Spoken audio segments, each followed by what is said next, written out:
Hello, I'm Macy, a 42-year-old woman who has gone through a lot in her life. Today, I want to tell you about how I became a single mom when my kids were very young. I had met my ex-husband, Harry, through some mutual friend. We hit it off pretty well. He was everything I had ever dreamed of. We both worked good jobs and we were financially stable. While I had no contact with my family, Harry's parents welcomed me with open arms. He checked all my boxes, so of course I said yes when he asked me to marry him after 3 years of dating. Harry was always open about his desire to start a family. I wasn't the biggest fan of having kids, but I wanted to make Harry happy, so I agreed to it. However, once my kids were born, I knew that I had made the best decision of my life.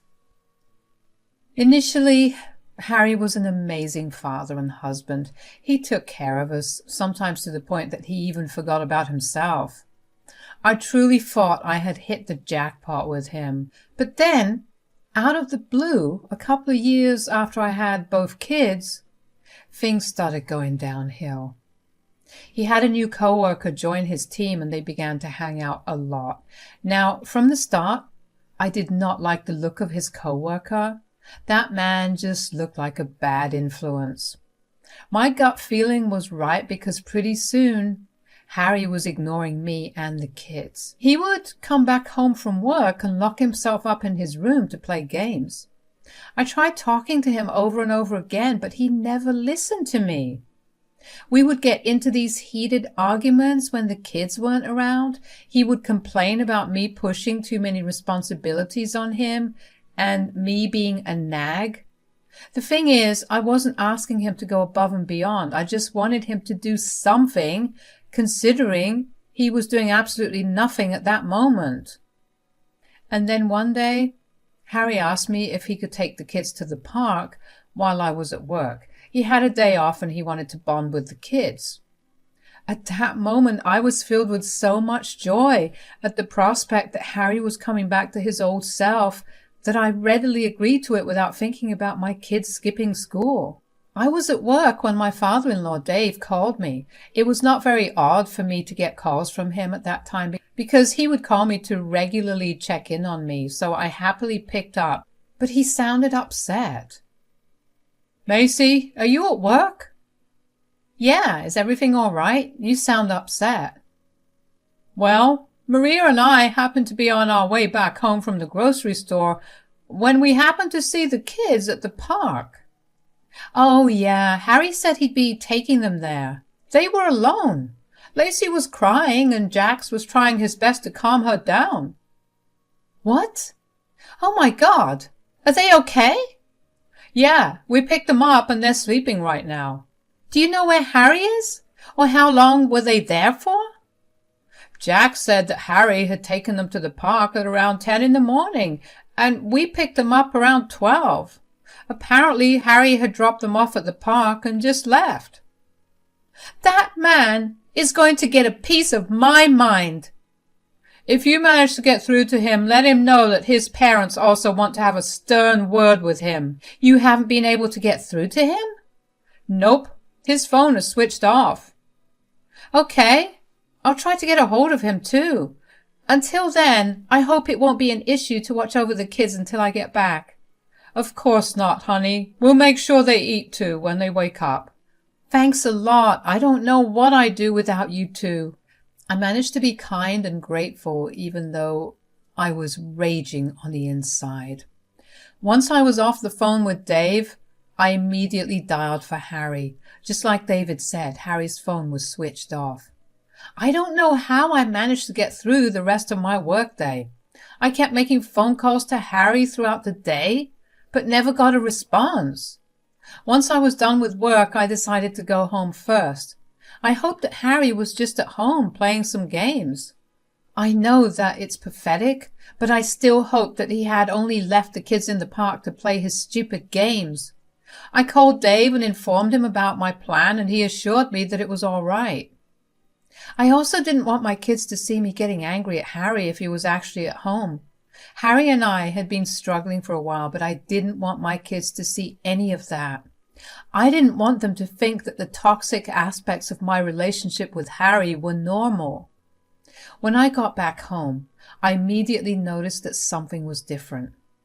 The house felt emptier. I had a sinking feeling in my chest. I ran through the house yelling out for Harry, but he was nowhere there. With every room I walked into, the more I panicked when I didn't see him there. I walked into his den in the basement and saw that it was completely cleared out. It was then that I actually felt a huge panic attack coming about. Harry had an elaborate gaming setup, and I knew that he would never have moved it anywhere else in the house because we didn't have that kind of place. I carefully walked up the stairs because I could feel myself slowly losing my breath. When I got to our bedroom, I noticed all his clothes that were piled in the corner of the room were missing. I went through his nightstand and it was empty. Our shared wardrobe was also empty. Our bathroom had been cleared of all his products. None of his things were there. He had left us. I was struggling to breathe. How the hell was I supposed to raise 2 kids all on my own? What about surviving on my income only? If I was to pick up another job, I would have no time to actually spend with my kids. In my panic, I kept calling Harry. I didn't care about anything at that point.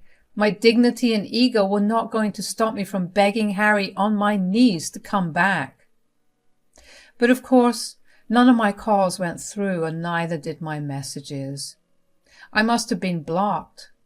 With nothing else to do, I managed to calm myself down enough and made my way back to my car. I hoped that Dave had been able to get a hold of Harry. My heart raced faster the closer I got to Dave and Maria's. I knew I had to put on a brave face in front of the kids first. My kids greeted me at the front door. I hugged them and did a quick once-over to check if they were all okay. They looked happy and fine, and I felt a little relieved. They told me all about their day, and for a second, I had forgotten about my huge problem. Maria sensed my unease, though, so she had my kids leave the room to play in their playroom. She went back into the living room with a glass of water. Dave, Maria, and I sat on the couch and we began to discuss everything that had happened. "Did you manage to talk to Harry?" No, I don't know where he is and I'm freaking out." "What's wrong?" "I went back home and all his stuff is gone." "Gone? What do you mean, gone?" "Gone, as in there's no trace that he ever even lived in our home. All his clothes, his toiletries, his gaming things, everything's just gone." "You think he left you?" "I hate that he's done this." "I'm going to teach him a good lesson if he does come back. That is not how I raise my son to behave." "Do you have any idea where he may be?" "Well, there are his friends, places, and some of his usual haunts, but other than that, not really." "Okay, well, let's start by talking to his friends and then looking around the places he usually visits. If nothing turns up, we'll go to the police." I really did not want to get the police involved in this matter, so I tried calling everyone that we knew. I even managed to find some of Harry's high school friends and asked them if they had seen him around. Maria and Dave contacted their relatives and neighbors to find any information. We even went around the city looking for him. During this time, I had to juggle the kids and work. I was lucky enough to get a week off when I explained my situation to my boss. When it came to dealing with my kids, however, that was a lot tougher. I got asked every single day where their dad was, and I had no answer to really give them. I would tell them that he was away on a business trip, and then they would ask when he'd be back. Thankfully, Dave and Maria had my back a lot. When it got too overwhelming to juggle everything, they took over. Eventually, we did get the police involved. However, they said that they were not going to be able to help considering he left on his own accord, so he technically was not a missing person. Everything shattered at that moment. I didn't know how to proceed from there. Maria and Dave also seemed to be in some sort of trance, just like I was. I remember feeling so betrayed and abandoned at that moment. What happened to all of Harry and I's promises? What about our promise to stay together forever, or to raise our kids to be great people, or to even go on a date every fourth Saturday of the month? I spent every night crying myself to sleep after that. I couldn't even face my kids, because how could I tell them that their dad had run away from us and left us? Dave and Maria came over one night to check in on me, and after I had put the kids to bed, I broke down crying in front of them. Before I knew it, the two of them were crying too. We just held each other for a little while until we stopped crying. "I'm sorry, I didn't mean to cry this way." "There's every reason to cry. You've lost a husband and we've lost our son. We get what you feel." "Yes, that's why we keep coming over. I guess somewhere inside we feel guilty for his behavior." "You have absolutely no reason to feel any guilt. He was the one who made the decision to abandon us, and he's responsible for it." "Yeah, but maybe it was the way we brought him up that made him—" "Nonsense. I know you brought him up well, because you are here right now. You could have also left us alone since your son is not here, but you've chosen to be here to take care of us and help me out." "You're right. We could never leave you guys. You're family." "Precisely, Macy. I want you to remember that we're family. We want to help you and the kids out in any way possible. Don't hesitate to ask us, okay?" "Of course." After that, we slowly grew out of the hurt and misery we felt. I managed to somehow break the news to my kids about their father's abandonment. I feel like they had an inkling that their father was never coming back, because they were eerily calm about it. They only asked me if their grandparents and I were going to leave them too. I assured them we would never, and that was the first time I didn't feel upset at Harry. Instead, I felt rage towards him. He had shown my kids what abandonment felt like, and now they were going to be cautious about it for a while. But my in-laws and I tried our hardest to do only the best for them and show them that we were never going anywhere. The kids continued to thrive, and I began to see them going back to their happy, bubbly selves. Around 5 years into Harry's disappearance, I stopped checking up on him. I had been religiously trying to contact him up until then, but then one day I realized just how long 5 years was. Harry had missed a lot of firsts of his kids, and the kids had all but forgotten about him. I didn't see any reason to want him back. 10 years after Harry left us, things were going well for us. Jax got into his dream college with a full ride, and Lacey was acing all her classes. I was earning enough for us to live more than comfortably. Maria and Dave were practically living with us because they were getting pretty old, and we didn't want them to be living on their own. Maria and Dave were struggling with their health. Their bones hurt, and in general had issues with their blood and sugar levels. I was dreading one of them passing away. They had been my rock during my hard times, so I wanted them to enjoy a good time with me then. It took years for all of us to adjust to our new lives, and I wanted them to enjoy it to its fullest. I guess it came as no real surprise to me when Dave got really, really ill. Maria and I kept taking turns staying at the hospital when Dave had slipped into a coma. It was a hard time for all of us. For a long while, there was no laughter or smiles in our home. However, things changed when Dave finally woke up. He was still very weak and sick, but he was still alive. We were told that regardless of him being awake, he still didn't have much time to live. The entire family spent time with him at the hospital after that. Dave made peace with the fact that he wasn't going to be there much longer.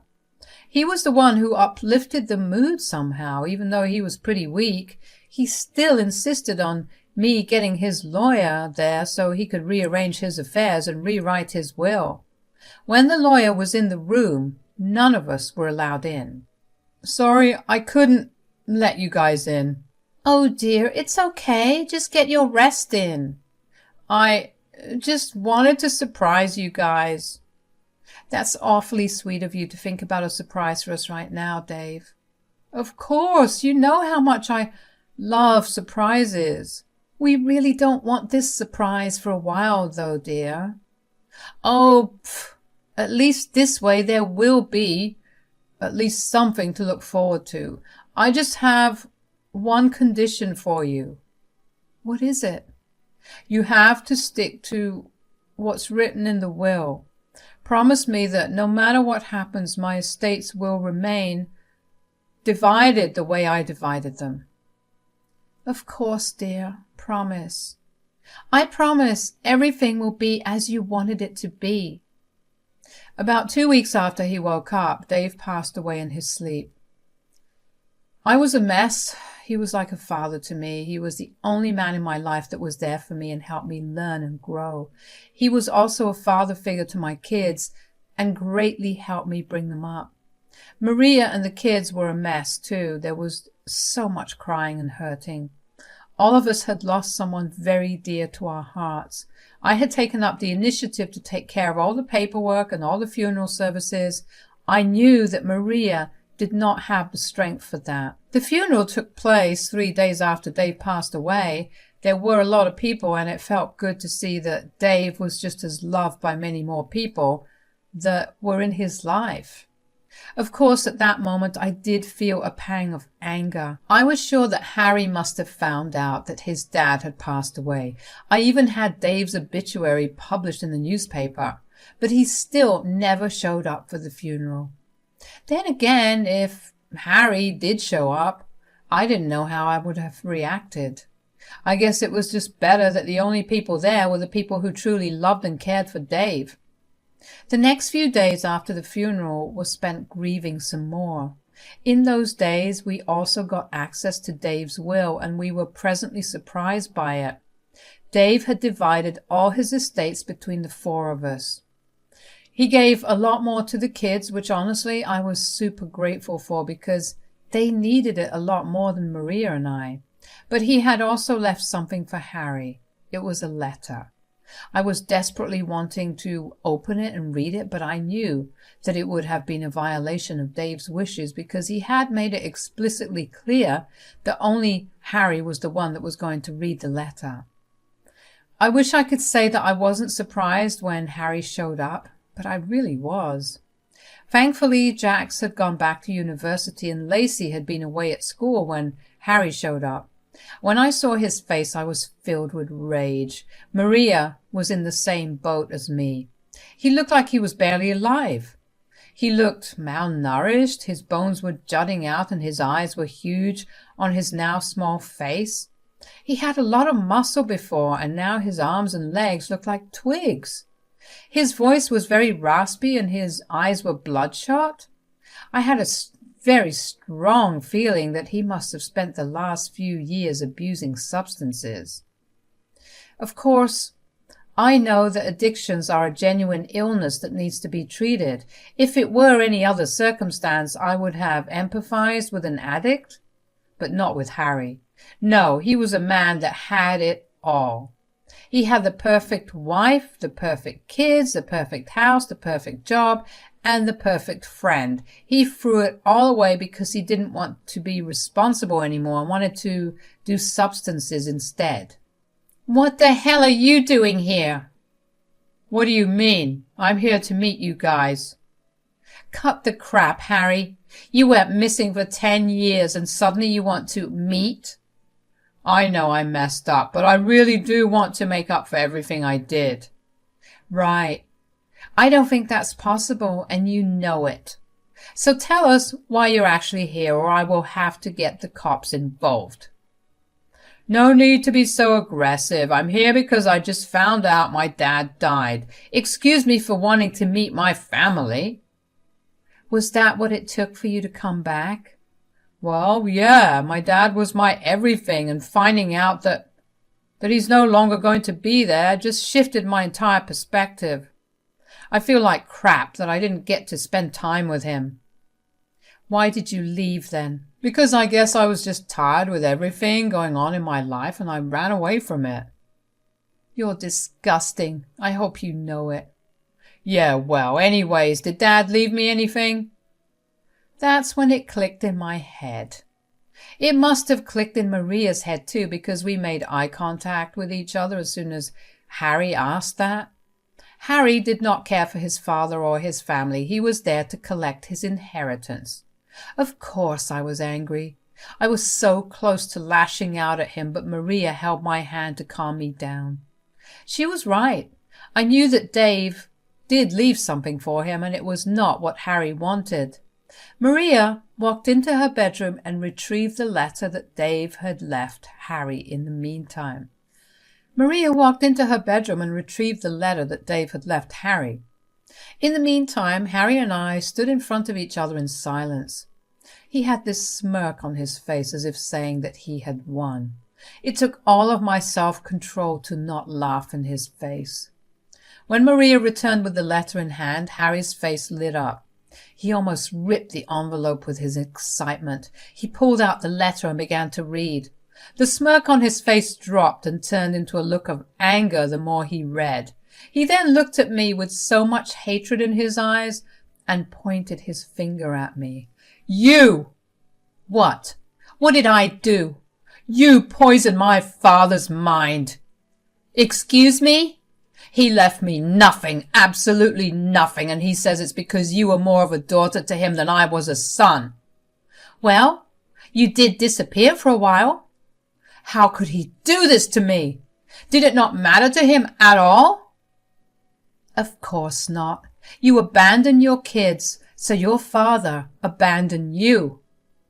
How can you say that? Do you guys not care for me at all? We care for you just as much as you cared for your family these past 10 years. Harry was left speechless. He couldn't believe that he would be treated the same way that he had been treating us, which in my opinion is stupid of him. He had some nerve to show up and demand his inheritance when he did nothing to deserve it. He wasn't even there when his dad was suffering. But thinking about how Dave had used the last few days of his life just to write a letter disowning Harry made me feel amazing. Harry tried to make a fuss about it, but Maria nipped it in the bud. She did not listen to a word he said and told him to get out of the house. He threatened to take me to court and get his house back, but I reminded him that legally speaking, his abandoning the property meant that it automatically transferred to me. He had absolutely nothing to his name. Harry looked pale as a ghost while I was glowing with satisfaction. Finally, I got to see Harry in the same position he had put me in 10 years ago. I wish that it didn't have to involve Dave passing away, but at the end of the day, Harry got what he deserved, and that was enough. Harry left our house and our lives once again after that. He never bothered to contact us again, and honestly, we were fine with it because that had been our reality for a long time. Life went back to normal for the rest of us. It was hard to keep going because Dave wasn't there, but knowing that he loved us so much to ward off a potential selfish jerk was motivation enough to keep going.